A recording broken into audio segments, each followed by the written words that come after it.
C'est que on demande juste le juste défendre. Voilà.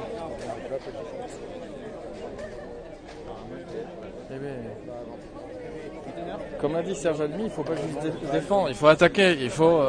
Ça fait trop longtemps que le peuple subit. Il subit. Le MEDEF, le patronat, découle tout ce qu'il peut de la sécurité sociale, des conquis sociaux. D'ailleurs, il faut parler de conquis sociaux et pas d'acquis sociaux parce que le patronat ne désarme jamais. Et ça, oui, merci pour la barre. Et ouais, donc c'est ça quoi. C'est des conquêtes, c'est un jeu de territoire et tu gagnes des trucs, tu les gardes un certain temps et puis le patronat arrive et puis te rebouffe tout quoi. Qu'est-ce qu'il y a? Je dis que t'es une sorte de gens qui a des batteries portables pour faire du périscope. Ça, c'est du professionnalisme.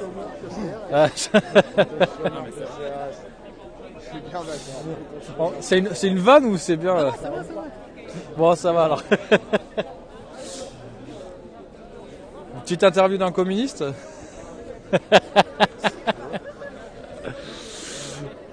Je fais une interview. Qu'est-ce que tu veux savoir? Alors je vous présente Kevin qui fait partie de la commission économie et puis en logistique, économie politique et logistique et sur Nuit debout. Et donc ce monsieur est un communiste. D'ailleurs ça se voit à sa belle chevelure. Et Pas les cheveux, pas les vêtements, pas les mamans. alors attends, je vais te mettre le micro. Pas les cheveux, pas les vêtements, pas les mamans. Est-ce que t'es bolchevique comme demande? Ça dépend ta définition de bolchevique. Moi j'avais une question. Tu as rencontré Bernard Fillot quelques fois.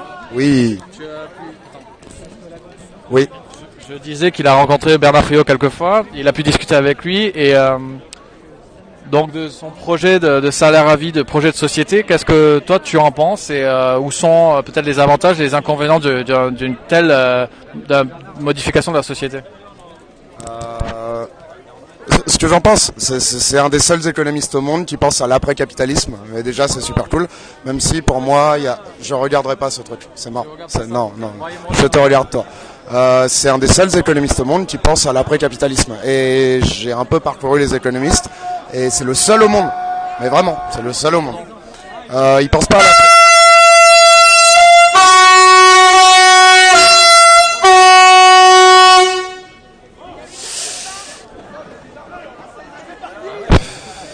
Lordon, il n'a pas un travail positif sur l'après-capitalisme. Il a un fort travail du critique du capitalisme, comme beaucoup d'économistes communistes, mais il n'a pas un travail positif, d'après ce que je sais, sur l'après-capitalisme. Il a une critique de l'État, et en même temps un soutien de l'État, dans le sens où, pour lui, toute société va reproduire une forme d'État. Et on le voit sur République, toute société reproduit une forme d'État. La question, c'est de faire en sorte que cette forme d'État soit la plus horizontale possible. Et en même temps, il critique l'horizontalité parce que c'est pas efficace. Donc c'est rigolo d'avoir son. C'est beaucoup moins efficace, c'est-à-dire. C'est beaucoup moins. Ça dépend ce que t'appelles efficacité. Mais bon. Et sur Frio, je trouve ça génial ce qu'il fait. Il y a plein de limites selon moi à son système, mais c'est le seul économiste qui pense à l'après-capitalisme et il admet les limites lui-même et il dit que c'est un travail en cours. Et ça, c'est une honnêteté intellectuelle assez rare en fait.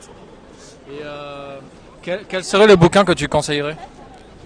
Le Capital. Non, de Frio. Ah.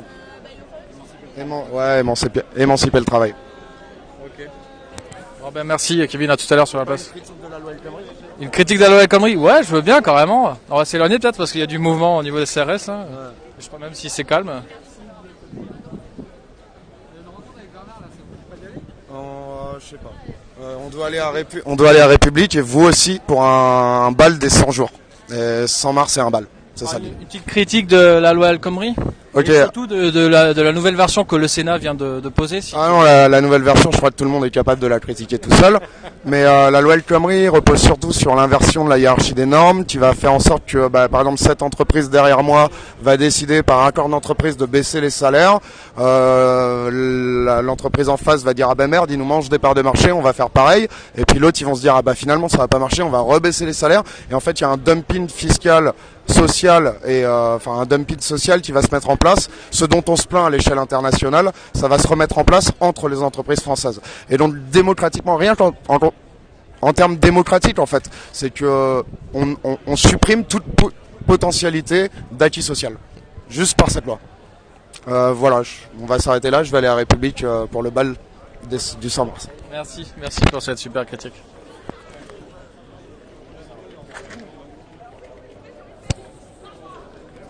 C'est une insulte pour toi, hippie?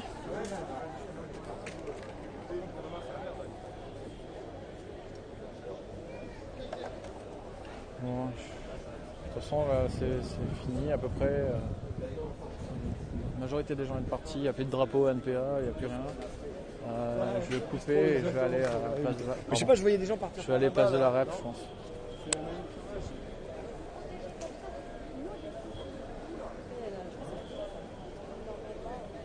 Donc, ce soir, il y a 100 balais en mars, place de la Rep. Ça disait manif sauvage, mais non en fait. En fait, non, je pense pas que ça soit parti en manif sauvage. Et puis là, c'est calme, non. C'est calme. Ça pique le nez, par contre. Je sais pas ce qui... Ça pique le nez, mais ça va, c'est calme. Bon, ben, je vais prendre le métro et je vous retrouve à Répu. À tout à l'heure. On se fait la descente.